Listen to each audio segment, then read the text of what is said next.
Students, अब हम start करते हैं chemical reaction and equations. NCERT exemplar हम सॉल्व कर रहे थे।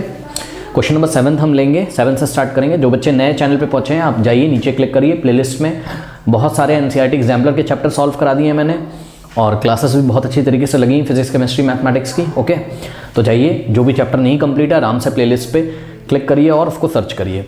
या आप एक काम कर सकते हैं, चैप्टर का नाम डालिए यूट्यूब पे, आगे 2 पाई क्लासेस लिख दीजिए तो फोल्डर खुल के आ जाएगा। ठीक है ना, प्लेलिस्ट में उसमें सभी वीडियोस दिए होंगे, उसे आप कंप्लीट कर लीजिए। चलिए स्टार्ट करते हैं क्वेश्चन नंबर 7। क्वेश्चन नंबर 7 में बोल रहा है बच्चों, which of the following is are double displacement reactions. इसमें से कौन सा एग्जांपल है डबल डिस्प्लेसमेंट रिएक्शन का? सुनो बच्चों, डबल डिस्प्लेसमेंट रिएक्शंस क्या होती हैं? The reactions in which two compounds react by exchange of ions. Okay, दो कंपाउंड्स अपने आयंस को एक्सचेंज करके तब रिएक्शन करते हैं, उस रिएक्शन को हम क्या बोलते हैं? डबल डिस्प्लेसमेंट रिएक्शन बोलते हैं। ठीक है बच्चों, तो आइए देखते हैं इसमें कौन सी ऐसी रिएक्शन है जिसमें दो कंपाउंड अपने आयंस को एक्सचेंज कर रहे हैं। ध्यान से चेक करिए बच्चों, जो फर्स्ट रिएक्शन है, फर्स्ट रिएक्शन में ये लेड है, लेड के पास तो कोई आयन ही नहीं है। ध्यान से चेक करो, बस लेड ने कॉपर को हटा दिया है, लेड ने कॉपर को डिस्प्लेस कर दिया और लेड क्लोराइड बना दिया है। ठीक है, PbCl2। तो ये तो डिस्प्लेसमेंट का एग्जाम्पल, तो ये डबल डिस्प्लेसमेंट नहीं है। ठीक है, उसके बाद जो सेकंड रिएक्शन है बच्चों, तो सेकंड रिएक्शन डबल डिस्प्लेसमेंट का एग्जांपल है। कैसे, मैं आपको दिखाता हूँ। ये देखिए, ये Na2SO4 है, ठीक है, और साथ में ये क्या है?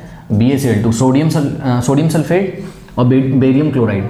ध्यान से चेक करिए, ये सोडियम सल्फेट आपको कौन सा आयन देगा? Na+ देगा, और सल्फेट आयन देगा SO4 2-, एक कैटायन और ये एनायन। इसको तोड़ो आप, इसको ब्रेक करो, यहाँ से आपको बेरियम Ba2+ मिलेगा और Cl- मिलेगा। ठीक है, तो क्या हुआ कि फर्स्ट कंपाउंड से आपको ये दोनों आयन मिला और सेकंड कंपाउंड से आपको बेरियम और क्लोराइड आयन मिला। अब क्या करेगा? ये दोनों कंपाउंड अपने आयन एक्सचेंज कर रहा है। कैसे आयन एक्सचेंज कर रहा है? ध्यान से चेक करिए, NaCl बन रहा है, यानी कि फर्स्ट कंपाउंड का जो कैटायन है वो दूसरे कंपाउंड के एनायन, एनायन मतलब नेगेटिव वाला आयन, कैटायन मतलब पॉजिटिव वाला आयन।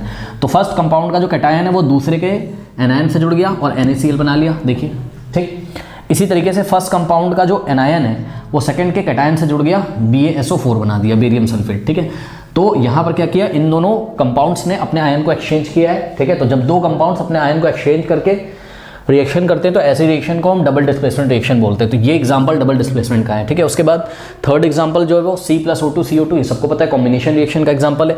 फोर्थ एग्जांपल है ये कंबशन रिएक्शन का एग्जांपल है, जिसमें मीथेन का कंबशन हो रहा है ऑक्सीजन के प्रेजेंस में। ओके, तो हम ऑप्शन 2 पे टिक लगाएंगे, ये सही स्टेटमेंट। अब नीचे देखिए 4 ऑप्शन आपको दिए हुए हैं और इस 4 ऑप्शन में हम बी पे टिक लगाएंगे, ओनली 2 ओनली, सेकंड ओनली, यानी कि जो सेकंड रिएक्शन लिखी हुई है वही डबल डिस्प्लेसमेंट का एग्जांपल है। ओके, कर लीजिए इसको। क्वेश्चन नंबर 8 लेते हैं। बोल रहा है विच among the following statement is true exposure of silver chloride. ठीक है स्टूडेंट्स, मैं आपको याद दिला दूं, क्लास हमने करी थी, तो सिल्वर क्लोराइड जो होता है, जो कि एक सॉलिड होता है, ठीक है, तो ये सिल्वर क्लोराइड बच्चों व्हाइट कलर का होता है। AgCl इसका फॉर्मूला है। ये व्हाइट कलर का जब आप इसको सनलाइट में रख देते हो, ठीक है, सनलाइट बच्चों जब इस पर पड़ती है तो ये डिकम्पोज हो जाता है। ठीक है, ये जो कंपाउंड है ये डिकम्पोज हो जाता है, किसमें? सिल्वर बन जाता है और क्लोरीन गैस निकलती है। ठीक है, तो क्या बन जाता है? सिल्वर, जो कि सॉलिड होता है, और इस सिल्वर का कलर ग्रे वाइट होता है। क्या होता है? ग्रे वाइट होता है, और साथ में बच्चों बनती है क्लोरीन गैस। ओके, ये अब इसको बैलेंस आपको करना हो तो कर लीजिएगा, वो अलग बात है। ठीक है, ये बैलेंस कर लिया। तो याद रखिए, जब सिल्वर क्लोराइड को आप सनलाइट में रखते हो तो जब सनराइज सिल्वर क्लोराइड पे गिरती है बच्चों तो ये डिकम्पोज हो जाता है, किसमें? सिल्वर में, और क्लोरीन गैस तो निकल जाती होगी। ठीक है, उड़ जाती है वो। तो ग्रे वाइट कलर का सब्सटेंस बनता है, जो कि खुद क्या होता है? सिल्वर। ये सिल्वर होता है, ग्रे वाइट कलर का सब्सटेंस। तो ये डिकम्पोजिशन रिएक्शन का एग्जाम्पल है। ठीक है, आइए क्वेश्चन पढ़ते हैं। कह रहे exposure of silver chloride to sunlight for a long duration turns grey due to. ठीक है, सिल्वर क्लोराइड को जब आप सनलाइट में रखते हो तो ये ग्रे हो जाता है, इसका कारण बताइए। ये 4 स्टेटमेंट में से हमको इसका कारण बताना है। The formation of silver by decomposition of silver chloride, yes, यही तो इसका आंसर है। देखिए, the formation of silver by the decomposition of silver chloride, silver chloride का डिकम्पोजिशन हो जाता है और सिल्वर बन जाता है। ठीक है, तो ऑप्शन फर्स्ट पे मतलब ये स्टेटमेंट ठीक है। ठीक है, देखते हैं दूसरा, सब्लिमेशन ऑफ सिल्वर क्लोराइड। क्या सिल्वर क्लोराइड का सब्लिमेशन हो जाता है? वो सीधे वेपर में बन जाता है? नहीं, ऐसा तो नहीं है, तो गलत स्टेटमेंट है। Decomposition of chlorine gas from the silver chloride. Okay, decomposition of the chlorine gas from the silver chloride. तो ठीक है,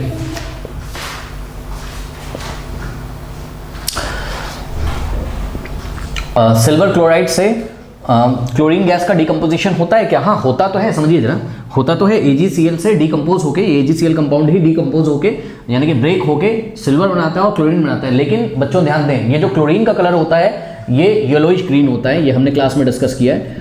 कलर कैसा होता है इसका? Yellowish green. Okay,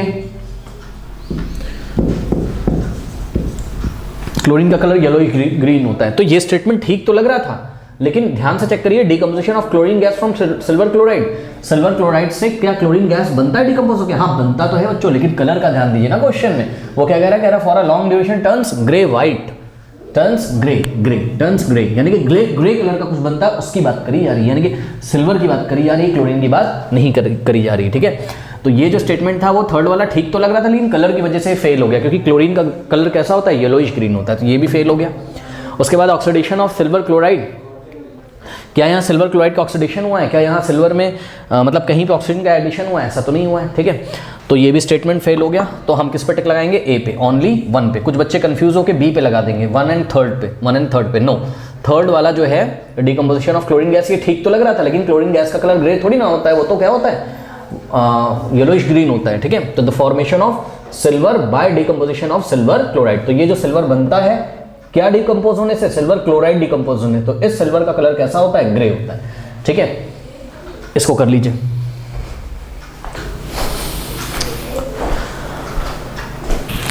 question number 9 बोल रहा है solid calcium oxide. Calcium oxide उन्होंने इंग्लिश में लिखा होता है, मैंने इसका फॉर्मूला लिख दिया CaO। ये कैल्शियम ऑक्साइड है। कह रहा है solid calcium oxide reacts vigorously with water to form calcium hydroxide. Okay, तो ये जो कैल्शियम ऑक्साइड है वाटर के साथ रिएक्ट करता है, वाटर के साथ रिएक्ट करने के बाद ये क्या बनाता है? Calcium hydroxide. ठीक है बच्चों, तो ये कैल्शियम हाइड्रोक्साइड इसने बना दिया CaOH का whole twice. Okay, calcium hydroxide का फॉर्मूला क्या होता है? CaOH का होल ट्वाइस। क्यों? क्योंकि कैल्शियम पे 2+ चार्ज होता है और हाइड्रोक्सिल आयन यानी कि OH- पे क्या होता है? -1, तो -1 यहाँ आ जाएगा और 2 यहाँ आ जाएगा, CaOH का होल ट्वाइस। ठीक है, ये फॉर्मूला बन गया कैल्शियम हाइड्रोक्साइड का। कह रहा है कि to form calcium hydroxide accompanied by liberating of heat. तो ध्यान से चेक करिए बच्चों, पहला स्टेप क्या हुआ? CaO ने वाटर के साथ रिएक्ट किया और क्या बना दिया? Calcium hydroxide, CaOH whole twice, और साथ में क्या निकली? हीट निकली। तो यहाँ पे आपको रिएक्शन ऐसा कुछ बैलेंस नहीं करना है, उस पर आपको ध्यान नहीं देना है। ठीक है, बस आपको ध्यान देना है कि हो क्या रहा है। ठीक है, तो कैल्शियम हाइड्रोक्साइड निकला और यहाँ से हीट निकली, हीट लिबरेट हुई। तो बताओ ये कौन सी रिएक्शन है? एक्सोथर्मिक है कि नहीं है ना? तो यहाँ से आपको हिंट मिला कि ये एक्सोथर्मिक रिएक्शंस कौन सी होती हैं? जिसमें हीट इवॉल्व होती है। तो यहाँ हीट निकली, हीट इवॉल्व हुई, तो ये एक एक्सोथर्मिक रिएक्शन है। ठीक है भाई, अब क्या कह रहा है? This process is called slaking of lime. तो आपको एग्जाम में आ भी सकता है कि स्लेकिंग ऑफ लाइम क्या होता है। तो जब कैल्शियम ऑक्साइड वाटर के साथ रिएक्ट करके कैल्शियम हाइड्रोक्साइड बनाता है और हीट निकलती है, इस प्रोसेस को स्लेकिंग ऑफ लाइम बोलते हैं। ठीक है, अब आगे क्या है? Calcium hydroxide dissolve in water to form. अब धीरे धीरे जो कैल्शियम ऑक्साइड हाइड्रोक्साइड बना हुआ है ये वाटर में डिजॉल्व हो जाता है। ठीक है बच्चों, तो कैल्शियम हाइड्रोक्साइड अगर वाटर में डिजॉल्व होगा, इसको हम एक्वस लिख देंगे। यहाँ एक्वस मतलब कैल्शियम हाइड्रोक्साइड को पानी में मिला दिया गया, और जब पानी में मिलाया जाएगा बच्चों तो ये ब्रेक हो जाएगा किसमें? अपने करस्पॉन्डिंग आयन में। Ca2+ मिलेगा और साथ में क्या मिलेगा? OH-, तो हाइड्रोक्सिल आयन अलग हो जाएंगे और कैल्शियम आयन अलग हो जाएंगे। ठीक है, CaOH होल ट्वाइस डिसोशिएट होने लगेगा, टूटने लगेगा अपने करस्पॉन्डिंग आयंस में धीरे धीरे। अब ध्यान से चेक करिए, जो सॉल्यूशन है अंदर, ठीक है, जो भी सॉल्यूशन बनेगा पानी में, जब CaOH होल ट्वाइस पूरा घुल रहा है, धीरे धीरे डिजॉल्व हो रहा है, तो कैल्शियम आयन मिले तो इसके नीचे हम एक्वस लिख देते हैं, यानी कि पानी में Ca2+ आयन कैल्शियम आयन घूम रहे हैं। और कौन घूम रहा है?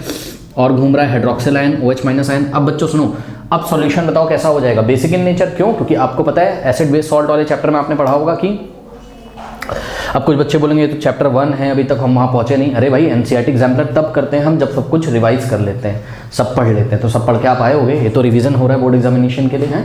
NCERT एग्जाम्पलर की बहुत इंपॉर्टेंट क्वेश्चन आते हैं। हाँ, तो मैं अपनी बात बताता हूँ, सुनो। अगर बच्चों किसी सॉल्यूशन में H+ आयन है, अगर किसी सॉल्यूशन में H+ हाइड्रोजन आयन है, तो वो एसिडिक होगा। वो कैसा होगा? एसिडिक होगा। और अगर किसी सॉल्यूशन में OH- आयन है तो वो कैसा होगा? बेसिक होगा। ठीक है, तो यहाँ दो बातें देखने को मिली। एक तो ये रिएक्शन कैसी? एक्सोथर्मिक। और दूसरा जो सॉल्यूशन बनेगा, यानी कि जब कैल्शियम हाइड्रोक्साइड पानी में डिजॉल्व हो जाएगा, घुल जाएगा, आयनाइज हो जाएगा, तो OH- बहुत सारे वहाँ पर होंगे अवेलेबल, और OH- के कारण वो सॉल्यूशन कैसा होगा? बेसिक होगा। ठीक है, ठीक है। अब समझो जरा, pH स्केल के बारे में मैं आपको जानकारी दे दूँ। ठीक है, ये एसिड बेस सॉल्ट्स में हमने पढ़ा था। ठीक है, ये pH स्केल होती है, और यहाँ 7 होता है, यहाँ 6, फिर 5, फिर 4, फिर 3, फिर 2, फिर 1, और फिर यहाँ 0 होता है। तो ये होता है एसिडिक की तरफ। ठीक है। अगर pH क्या आ रहा है 7 से लेस देन आ रहा है तो कैसा होगा सॉल्यूशन, एसिडिक होगा। और 7 से अगर pH ज़्यादा आ रहा है, ठीक है, जैसे 8 आ रहा है pH स्केल पे, 9 आ रहा है, 10 आ रहा है, 11 12 13 14 तक होती है स्केल, सबको पता होगा, तो सॉल्यूशन का नेचर कैसा होगा, बेसिक होगा। ठीक है, अब समझो यहाँ से दो कंक्लूजन मैंने निकाल लिए, एक्सोथर्मिक और बेसिक है, यानी कि इसका pH मोर देन 7 आएगा, बेसिक में है तो pH इसका मोर देन 7 आएगा और ये एक्सोथर्मिक है। ठीक है, तो चलिए जरा देखिए, कह रहा है कि which among the following is are true about slaking of lime. Slaking of lime का मतलब क्या होता है बच्चों, स्लेकिंग ऑफ लाइम का मतलब होता है कि ये जो कैल्शियम ऑक्साइड को पानी में आपने डाला और कैल्शियम हाइड्रोक्साइड बना, फिर कैल्शियम हाइड्रोक्साइड जो बना है और फिर उसके बाद इन्होंने ऐसा तो नहीं पूछना चाहिए था इनको, स्लेकिंग ऑफ लाइम, चलो कोई बात नहीं, स्लेकिंग ऑफ लाइम, ठीक, फिर उसको पानी में मिलाया गया तो लाइम वाटर बना। ठीक है, लाइम वाटर का मतलब यही है यार, कैल्शियम हाइड्रोक्साइड को तुमने पानी में डाला, घोल दिया OH- में। ठीक है, तो कौन सा स्टेटमेंट से ट्रू है, अब ध्यान से चेक करो, क्या पहला स्टेटमेंट ट्रू है, it is an endothermic, no, heat evolve हुई है, एंडोथर्मिक तो नहीं, ये स्टेटमेंट गलत है। It is an exothermic, yes. अब ध्यान से चेक करो थर्ड वाला, the pH of the resulting solution will be more than 7, yes. Why more than 7, pH scale पे इस सॉल्यूशन का अगर हम pH मेजर करें तो वो मोर देन 7 आएगा, मतलब बेसिक होगा, है ना। मोर देन 7 का मतलब क्या होता है, बेसिक। OH- होंगे ना भैया उसमें, H+ थोड़ी ना है, H+ तो है ही नहीं कहीं। ठीक है, तो OH- आयन है, इसलिए सॉल्यूशन कैसा है, बेसिक है, और बेसिक है तो इसका pH स्केल 7 से ज़्यादा होगा। तो ये थर्ड स्टेटमेंट भी मेरे को बिल्कुल ठीक लग रहा है। और फोर्थ स्टेटमेंट देखिए, the pH of the resulting solution will be less than 7, no. ठीक है, रिजल्टिंग सॉल्यूशन का pH 7 से कम होगा, नहीं, क्यों, ये एसिडिक थोड़ी ना है, ये तो बेसिक है, तो ये स्टेटमेंट भी गलत है। ठीक है, तो सेकंड और थर्ड स्टेटमेंट ठीक है। तो यहाँ पे जाके आप सर्च करिए सेकंड और थर्ड कहाँ आ रहा है, ऑप्शन बी में आ रहा है, तो ऑप्शन बी पे हम टिक लगा देंगे। ठीक है, कर लीजिए।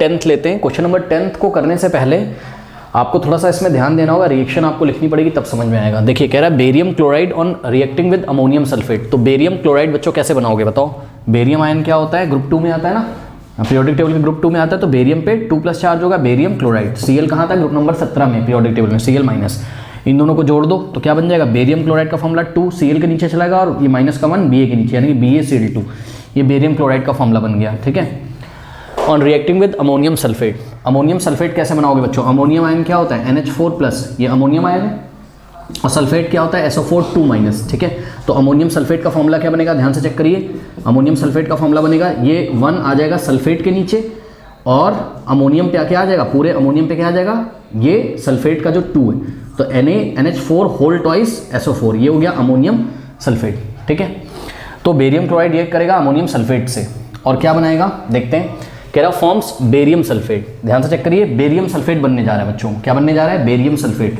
तो बेरियम सल्फेट कैसे बनेगा, Ba पे 2+ चार्ज होता है और SO4 पे 2-, ये 2 से 2 कैंसिल हो जाएगा, तो क्या बनेगा, BaSO4, यानी कि बेरियम सल्फेट बन गया।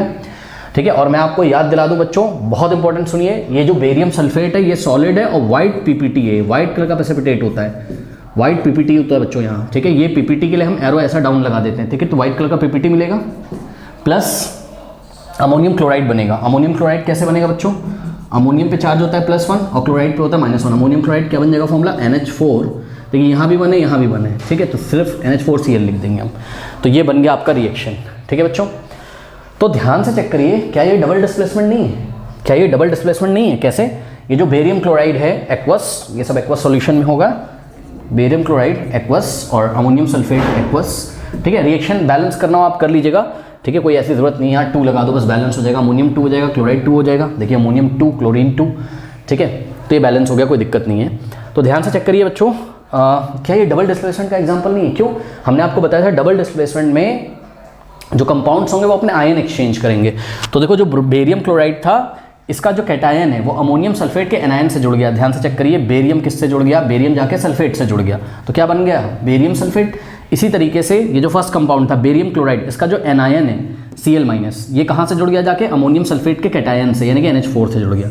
ठीक है, तो क्या बना दिया, अमोनियम क्लोराइड, वो देखिए अमोनियम क्लोराइड बन गया। ठीक है, तो ये डबल डिस्प्लेसमेंट का तो एग्जाम्पल है स्टूडेंट्स, साथ में ये प्रेसिपिटेशन रिएक्शन का भी एग्जांपल है, इसमें प्रेसिपिटेट भी मिल रहा है आपको, व्हाइट PPT होता है बेरियम सल्फेट का, सभी बच्चे अपनी कॉपी में नोट करें, वेरी इंपॉर्टेंट। ओके, तो ये व्हाइट कलर का आपको PPT भी मिलेगा। तो आइए जरा हम पढ़ते हैं, कह रहा विच of the following correctly represent the type of the reaction involve. ठीक है, पहला स्टेटमेंट है, क्या ये डिस्प्लेसमेंट रिएक्शन है, नहीं नहीं ये डिस्प्लेसमेंट नहीं है, तो डबल डिस्प्लेसमेंट है, तो ये रॉन्ग हो गया आपका। क्या ये प्रेसिपिटेशन रिएक्शन है, हाँ बेरियम सल्फेट का वाइट पीपीटी हमको मिलता है, तो प्रेसिपिटेशन रिएक्शन है ये तो स्टेटमेंट ठीक है। क्या ये कॉम्बिनेशन रिएक्शन है? नहीं, कॉम्बिनेशन रिएक्शन में तो दो कंपाउंड मिलकर एक कंपाउंड बनाते थे, दो या दो से ज़्यादा कंपाउंड मिलकर एक कंपाउंड बनाते थे। नहीं, यहाँ तो ऐसा नहीं हो रहा है, तो ये कॉम्बिनेशन नहीं है। क्या ये डबल डिस्प्लेसमेंट रिएक्शन है? यस। तो स्टूडेंट सेकंड स्टेटमेंट और फोर्थ स्टेटमेंट ठीक है। अब यहाँ पे जाके आप सर्च करिए option A B C D, किस में आपको बोला जा रहा है सेकंड और फोर्थ, तो आपको ऑप्शन डी में बोला जा रहा है सेकंड और फोर्थ, तो हम ऑप्शन डी पे टिक लगा देंगे। ठीक है, कर लीजिए। चलिए स्टूडेंट्स, हम लेते हैं क्वेश्चन नंबर 11। बोल रहा है electrolysis of water is a decomposition reaction. Okay, वो बता रहे हैं कि इलेक्ट्रोलाइसिस ऑफ वाटर एक डीकंपोजिशन रिएक्शन है। इसको मैंने क्लास में डिटेल में कराया हुआ है, आप विजिट कर सकते हैं। ठीक है, और अगर आप कमेंट करोगे तो मैं उस टॉपिक को नीचे लिंक भी लगा दूंगा कि कहाँ से आपको पढ़ना है, अगर नहीं आता होगा, वैसे आपने पढ़ा होगा। ठीक है, तो डीकंपोजिशन ऑफ वाटर जो होता है वो इलेक्ट्रोलाइसिस मतलब इलेक्ट्रिसिटी की हेल्प से वाटर को ब्रेक करना है, डीकंपोजिशन रिएक्शन। इसकी रिएक्शन कैसे होती थी? H2O का हम क्या करते थे?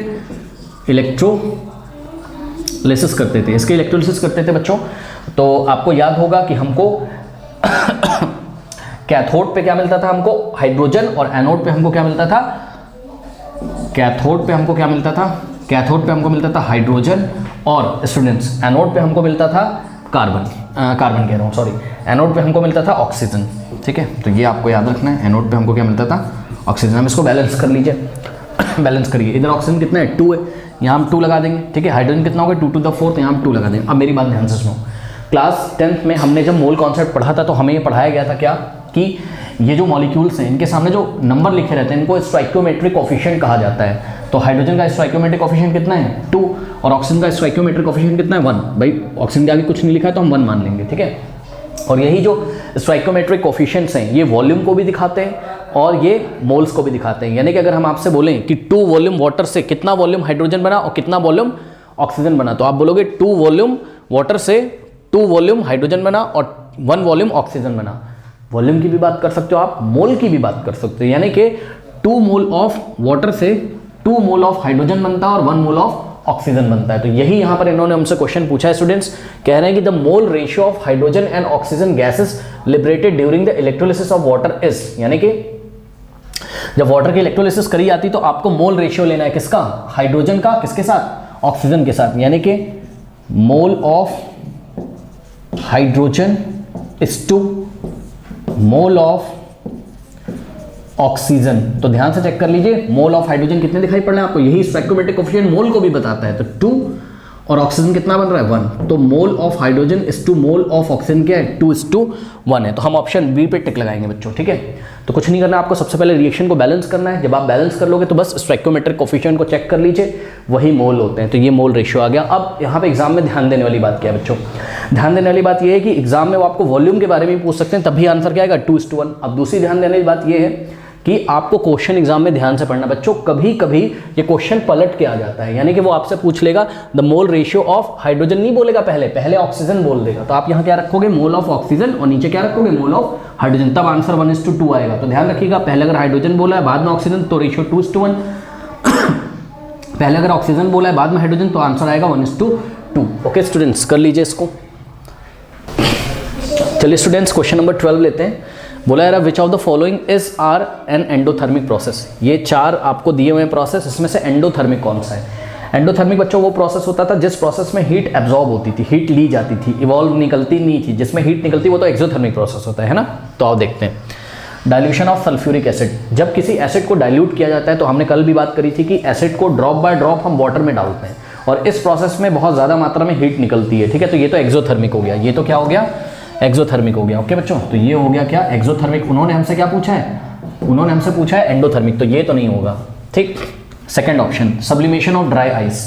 ठीक है, ड्राई आइस जो होती है, ड्राई आइस मतलब जो सॉलिड कार्बन डाइऑक्साइड होती है उसका जब सब्लिमेशन होता है सीधे वो गैस में जाती है। तो इस प्रोसेस में भाई सीधी सी बात है, देखो जब भी सब्लिमेशन होगा तो सॉलिड किस में जाएगा? गैस में। और सॉलिड को गैस में जाने के लिए, ये देखिए ये सॉलिड के पार्टिकल्स हैं, इसको गैस में जाने के लिए, इसको कहाँ जाने के लिए? सॉलिड को कभी भी कहाँ जाने के लिए बच्चों?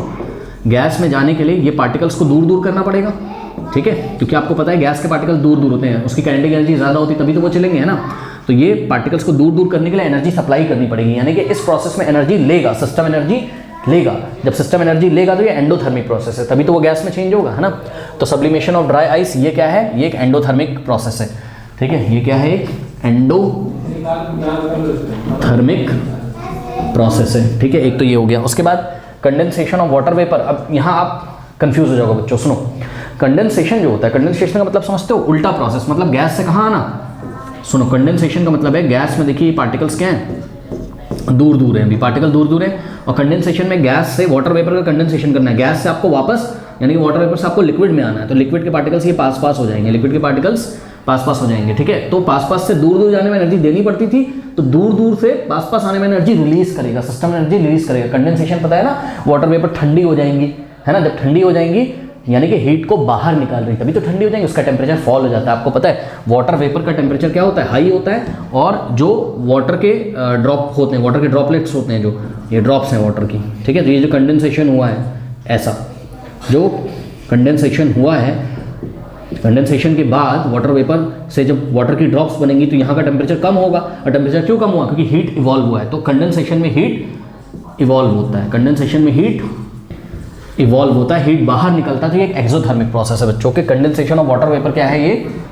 एक्सोथर्मिक प्रोसेस है, ठीक है। तो इसको भी हम क्रॉस कर देंगे। और फोर्थ ऑप्शन जो है इवेपोरेशन ऑफ वाटर, ये हमने कल डिस्कस किया था। इवेपोरेशन ऑफ वाटर मतलब वाटर से वापस वाटर से क्या बनाना, इवेपोरेट करना उसको, मतलब उसके गैशियस पार्टिकल्स बनाना, ठीक है। लिक्विड से कहाँ ले जाना उसको, गैस में। तो ये कैसा प्रोसेस है, एंडोथर्मिक है। क्यों, क्योंकि लिक्विड के पार्टिकल्स का आपको एनर्जी हाई करना पड़ेगा, आपको नहीं, मतलब वो खुद ही कर लेगा, वो आसपास से हीट ले लेगा, एब्जॉर्ब कर लेगा हीट को, ठीक है, और अपनी काइनेटिक एनर्जी बढ़ा देगा और गैशियस फॉर्म में चेंज हो जाएगा, इवेपोरेट हो जाएगा, ठीक है। तो जो फोर्थ ऑप्शन है इवेपोरेशन ऑफ वाटर, ये किसका एग्जांपल है, ये एंडोथर्मिक का एग्जांपल है स्टूडेंट्स, ठीक है। तो ये हो गया क्या, एंडोथर्मिक, ठीक है। अब ध्यान से चेक करिए एंडोथर्मिक प्रोसेस कौन कौन सा है, सेकंड वाला सब्लिमेशन ऑफ ड्राई आइस और इवेपोरेशन ऑफ वाटर वाला, यानी कि सेकंड और फोर्थ वाला ढूंढिए, उस पर टिक लगा लीजिए। तो डी पे हम टिक लगा लेंगे, सेकंड एंड फोर्थ, ओके, कर लीजिए। क्वेश्चन नंबर 13 बोल रहा है in the double displacement reaction between aqueous potassium iodide. Aqueous potassium iodide कैसे बनाओगे बच्चों, रिएक्शन आपको आनी चाहिए। पोटेशियम आयोडाइड, ठीक है। पोटेशियम आयोडाइड का फॉर्मूला क्या होता है, सबको पता है, के पे होता है प्लस और आयोडाइड पे होता है माइनस, तो के आई, ये हो गया एक्वस पोटेशियम आयोडाइड हो गया ये। इसकी रिएक्शन कराते हैं किससे, लेड नाइट्रेट से, ठीक है। लेड नाइट्रेट का फॉर्मूला क्या बनेगा स्टूडेंट्स, लेड आयन होता है Pb2 प्लस और नाइट्रेट होता है NO3 माइनस, ठीक है। ये क्या होता है, नाइट्रेट आयन होता है। अब ध्यान से चेक करो, लेड नाइट्रेट बनाओ तो ये 2 चला जाएगा नाइट्रेट पे, यानी कि बन जाएगा क्या, और ये 1 आ जाएगा लेड के नीचे, यानी कि Pb के नीचे 1 आ जाएगा और NO3 के नीचे क्या आ जाएगा 2, तो 1 तो लिखा नहीं जाता, PbNO3 होल ट्वाइस, ये किसका फॉर्मूला बन जाएगा, लेड नाइट्रेट का, ठीक है। अब इन दोनों की जब रिएक्शन होती है, ठीक है, तो बनता क्या क्या उसको देखिए, कह रहा yellow PPT of lead iodide is formed, यानी कि येलो पीपीटी बनेगा किसका, लेड आयोडाइड का, यानी कि लेड नाइट्रेट में से लेड वाला जो आयन है, जो कि कैट आयन है, वो किसके साथ, ये डबल डिस्प्लेसमेंट का एग्जांपल है बच्चों। तो लेड नाइट्रेट में से लेड आयन पोटेशियम आयोडाइड के एनायन आई माइनस से जुड़ जाएगा, तो ये Pb किससे जुड़ जाएगा, आई से। तो बना लीजिए फॉर्मूला लेड आयोडाइड का क्या बनेगा, Pb, और ध्यान से चेक करो ये 1 -1 है यहाँ, तो Pb के नीचे 1 आ जाएगा और I के नीचे क्या आ जाएगा, ये Pb पे 2 प्लस है तो I के नीचे 2 आ जाएगा, तो PbI2, ये लेड आयोडाइड बन गया, ठीक है। अब ये जो लेड आयोडाइड बन गया स्टूडेंट्स, ये येलो पीपीटी होता है, क्या होता है ये, येलो पीपीटी होता है, येलो पीपीटी होता है, ठीक है। और साथ में क्या बन रहा है, साथ में तो इन्होंने कुछ लिखा नहीं बन रहा है, ठीक है, तो हम बना लेते हैं क्या, ये K किससे जुड़ जाएगा, NO3 से, तो KNO3 यानी कि पोटेशियम नाइट्रेट बन जाएगा यहाँ पर, ठीक है। तो पोटेशियम नाइट्रेट बन जाएगा, ये एक बस सॉल्यूशन। इसको बैलेंस कर लीजिए पहले, तो कैसे बैलेंस करेंगे स्टूडेंट्स, ये NO3 नाइट्रेट आयन यहाँ पर 2 है, तो इस नाइट्रेट, ये देखो यहाँ पे NO3 1 है पूरा, NO3 को पूरा पकड़ के देखो, ये NO3 1 है और यहाँ NO3 कितने 2, तो यहाँ हम लगाएंगे 2, ये 2 NO3 हो जाएगा और 2 पोटेशियम हो गए, तो यहाँ हमको 2 लगाना पड़ेगा, फिर 2 पोटेशियम हो गए, 2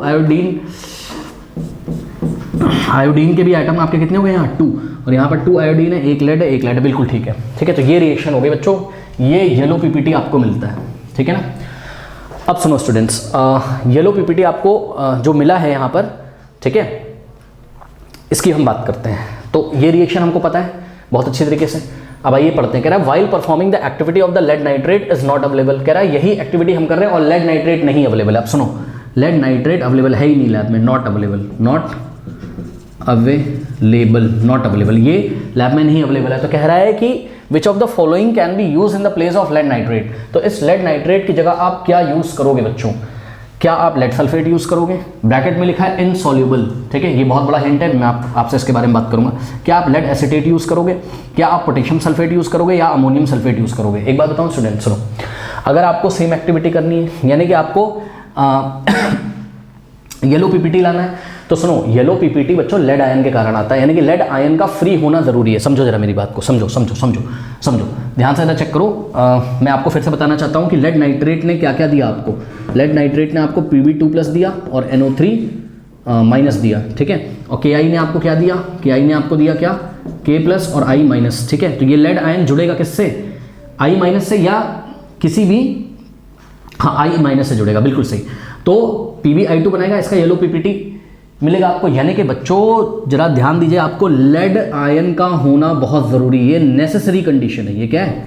नेसेसरी। लेड आयन का फ्री होना बहुत ज़रूरी है, क्योंकि अगर लेड आयन यहाँ से फ्री नहीं होगा तो I- से जुड़ेगा नहीं। क्योंकि देखिए लैब में क्या नहीं अवेलेबल है, लैब में लेड नाइट्रेट नहीं अवेलेबल है, ठीक है। कोई बात नहीं, आपको लेड नाइट्रेट से थोड़ी ना मतलब है, लेड नाइट्रेट की जगह कोई ऐसा कंपाउंड ले आओ बच्चों जो आपको लेड आयन फ्री करके दे दे, ताकि, क्योंकि पोटेशियम आयोडाइड तो अवेलेबल है, ये तो नहीं बोला उन्होंने कि पोटेशियम आयोडाइड नहीं अवेलेबल है, ये तो अवेलेबल है ना, तो ये अवेलेबल है, तो ये तो I- देगा। तो आपको बस ऐसा कंपाउंड अब सर्च करना है लेड नाइट्रेट की जगह जो Pb2+ आयन दे दे, और यहाँ पर कोई भी एनायन दे दे, नाइट्रेट की जगह कुछ भी आ जाए, कोई बात नहीं। अब सुनो मेरी बात, सुनो, आपको Pb2+ की खोज है, तो सुनो, ये जो लास्ट वाला ऑप्शन है ना, अमोनियम सल्फेट, इसको तो ऐसे ही क्रॉस कर दो, क्योंकि आपको पता अमोनियम सल्फेट का फॉर्मूला क्या होता है? अमोनियम पे सिंगल+ होता है, SO4 पे 2-, ठीक है। तो इसका फॉर्मूला बनाओगे अगर आप, अमोनियम होल ट्वाइस SO4, ये अमोनियम सल्फेट हो गया, और ये टूटेगा तो आपको अमोनियम कैटायन देगा, है ना, लेड कैटायन नहीं देगा। तो ये तो ऑप्शन कट गया आपका, ठीक है।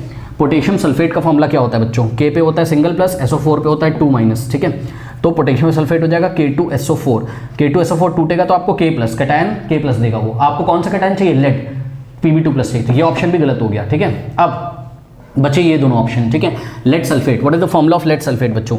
Pb पे होता है 2+ और SO4 पे होता है 2-, तो 2 से 2 कैंसिल हो जाएगा, और लेड सल्फेट का फॉर्मूला बनेगा PbSO4। सुनो student, very important, lead sulphate PbSO4, यहाँ ब्रैकेट में इन्होंने इनसॉल्युबल लिखा है, मतलब जब इसको हम पानी में डालते हैं, क्योंकि मीडियम यहाँ पर पानी होगा, फ्लास्क में पानी तो भरा होगा ना, रिएक्शन तो इसीलिए तो एक्वस लिखा है, यहाँ पानी तो अवेलेबल होगा ना, पानी के प्रेजेंस में ये इनसॉल्युबल होता है स्टूडेंट्स। देखिए इन्होंने लिखा है, ऑप्शन में आपको दिया है कि इनसॉल्युबल है, यानी कि अगर लेड सल्फेट इनसॉल्युबल है तो ये टूटेगा ही नहीं। ये तो हमने बस आपको दिखाया है कि ये 2 आयन से मिलकर बना है, लेकिन इतना मजबूत है ये कि वाटर इस पर फोर्स लगा के इसको तोड़ नहीं पाएगा। ये सब बातें हमने क्लास में करी हुई हैं, बहरहाल समझो जरा। तो ये टूटेगा नहीं, जब ये टूटेगा नहीं तो यहाँ से PbSO4 से आपको Pb2+ आयन फ्री नहीं मिलेंगे, फ्री नहीं मिलेंगे स्टूडेंट्स। तो ध्यान रहे, ये जो लेड सल्फेट है ये इनसॉल्युबल का मतलब है कि ये Pb2+ फ्री आयंस नहीं देगा, और जब लेड Pb2+ आयन ये नहीं देगा स्टूडेंट्स, तो हम लेड सल्फेट भी नहीं ले सकते। अब बचा क्या? Option B. तो ऑप्शन बी पे टिक लगा देंगे, लेड एसीटेट। अब ये लेड एसीटेट क्या होता है उसको समझो जरा, यहाँ पे मैं कर रहा हूँ, लेड एसीटेट क्या होता है सुनो।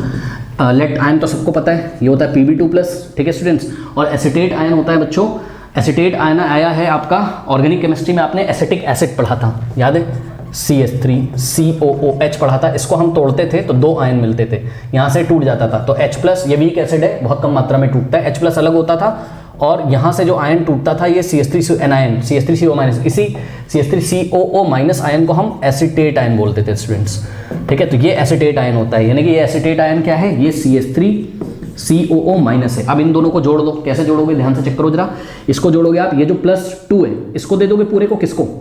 CH3COO होल ट्वाइस, इसके नीचे पूरा 2 लग जाएगा, और ये माइनस का 1 Pb के नीचे चला जाएगा, Pb के नीचे 1, तो Pb CH3CO का होल ट्वाइस बन जाएगा। देखिए लेड एसीटेट का फॉर्मूला है बच्चों, ठीक है। अब सुनो मेरी बात, सुनो, ये लेड एसीटेट काफ़ी भारी भरकम है।